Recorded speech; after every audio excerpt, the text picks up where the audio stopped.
l'enceinte de la grande mosquée de Touba que repose désormais Serigne Touba Cheikh Saliou Mbacké. Le 5e khalife général des Mourides a été inhumé vers 2 h du matin à côté de son vénéré père Cheikh Ahmadou Bamba et de ses frères. Son mausolée se situe dans l'entrée est de la mosquée, cette mosquée qu'il n'a cessé de réfectionner, d'équiper et d'embellir durant tout son magistère. L'information est tombée tard dans la soirée du vendredi, tel un couperet.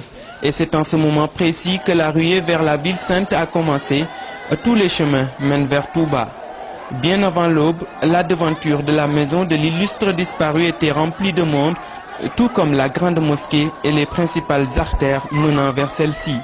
Il a même fallu le déploiement d'un important dispositif de force de l'ordre aux alentours du mausolée pour permettre l'achèvement des travaux de construction provisoire. Pendant ce temps, le Coran, les Khassaïd et les Zikroula retentissent de part et d'autre de la ville.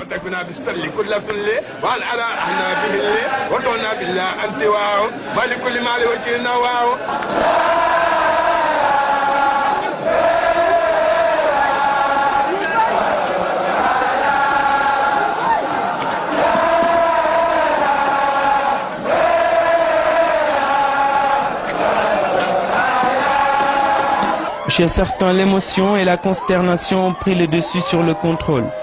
Les uns fondent en larmes et les autres tombent en transe. Les appels au calme n'y peuvent rien. Le rappel à Dieu du dernier fils de Khadimou Rassoul sonne comme une perte inestimable. Par ailleurs, la grandeur de l'événement a fortement influé sur le quotidien des habitants de Touba. Avant l'aube déjà, les forces de l'ordre ont débarqué par centaines dans les rues pour contenir le nombre impressionnant de fidèles, mais aussi pour rendre fluide la circulation. Les premières heures de la journée ont été marquées par des embouteillages rappelant le grand Magal de Touba. Au principal marché de la ville, le marché Ocass, d'habitude très bruyant, les appels aux clients et autres marchandages cèdent la place à un calme plat.